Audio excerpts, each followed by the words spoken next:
You're listening to Cat Tales. Hi, this is Kat, and welcome to Cat Tales. Grammy-winning country artist Kathy Mattea has recorded 17 albums and has charted more than 30 singles in her career to date. And she was kind enough to chat to me at the Cambridge Folk Festival during her only UK performance of 2010. This is the one with Kathy Mattea. I'm here at Cambridge Folk Festival talking to the wonderful Kathy Mattea. I just wanted to have a quick chat with you before you go on stage. Well, obviously, before your performance now, how do you normally cope with nerves going on? And is that something you suffer from, or are you normally straight up for it? Oh, I'm usually, I've done this long enough that I've pretty much... I'm used to it. I don't get real nervous. The thing that's different about this is I'm not with my full band, so it's just me and Bill, my guitar player. But we do a lot of this stuff too, and it's always really fun. So I just try to just try to get my head where my feet are is what I try to do. And try to enjoy it, which is what it's all about. Is this the first time you've actually performed in the UK? Oh, no. I've been here quite a bit. I didn't come for a long time just because my husband's parents and my parents got really sick for a long time. So when people are teetering on the edge, you don't tend to go far away.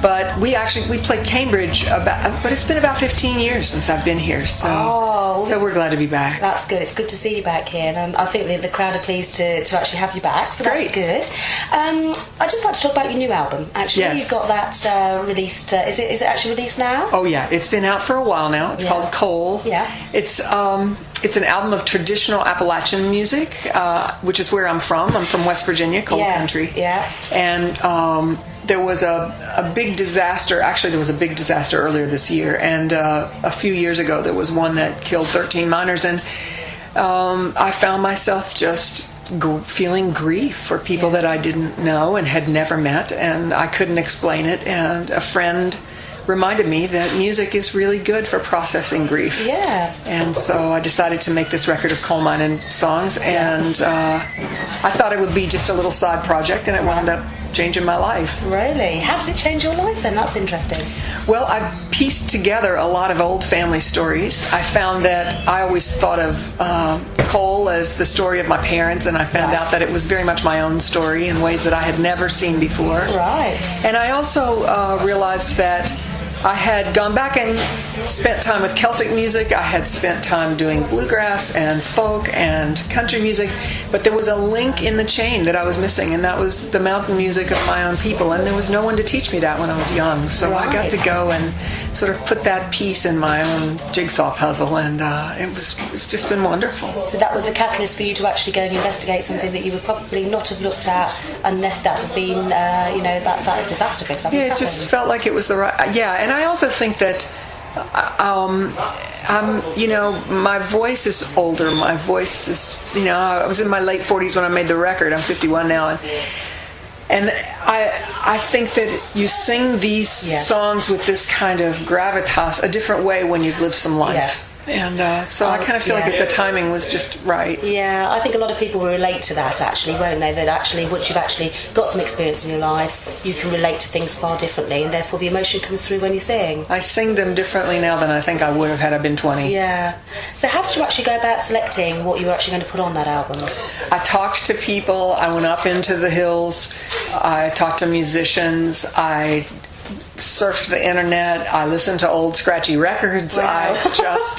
I just dug through deep. hundreds and hundreds and hundreds of songs, and I wanted to make a record that paced well, that told the story from a lot of different angles, and that had a lot of musical variety. And some of the songs I wasn't sure I was going to be able to do. Yeah. One of them took me 6 months to learn to sing. And, wow. So it was very much an immersion process. Yeah, it sounds like a complete challenge as well, both from an emotional perspective and a singing perspective as well. Yes.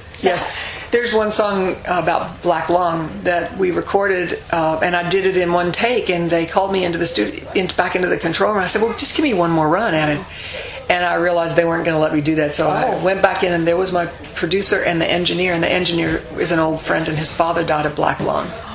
And he was weeping at the console. And they said, I don't think you need to redo it. I really think you got it. You got it. Must have done if you've... It was quite an experience. So how has that been received in West Virginia then? Obviously this is something that's been, very personal from your perspective, but also a lot of other people that region as well. Well, a lot of these people work in this high-risk occupation, and no one ever really thinks about them until there's some big disaster, and then they're all over the news, and then the eyes of the country, and sometimes much of the world, turns onto them for a brief moment. Yeah. And then they sort of go back to their lives, and I think they feel very seen. Yeah. I've had some profound experiences playing up in the coal fields, playing this music, and it's been just a wonderful experience. Do you feel a sense of responsibility as a singer and a performer to actually tell the story of, in this instance, obviously, coal and people who work in the mines, but it could equally be another story as well that you're telling? Is that something that's important?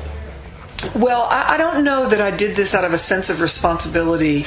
It happened for me in a more organic way, but I can say that aspect of this music has added another layer of meaning to being a performer that I didn't have before. Yeah. Another layer of connection with the audience and the people and the story, and a larger arc to the storyline. Yeah.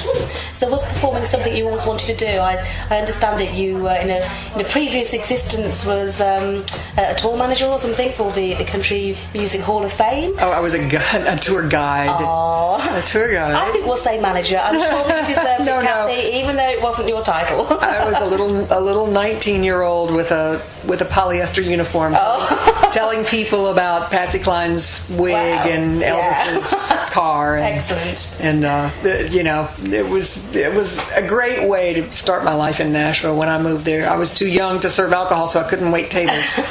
So there I was. And did that make you think, that's the life for me? I didn't think about it that much. I knew I wanted to sing, but I didn't have much mapped out. I just thought if I was supposed to do it, that a way would be shown. Right. And so I just tried not to push it too hard in any direction. Yeah, and obviously the route has been shown for you. Yeah. And over time it's all just unfolded. And still is. And still is, absolutely. And you're now twice Grammy-winning, I understand. Yes. And plenty more awards under your belt as well for platinum.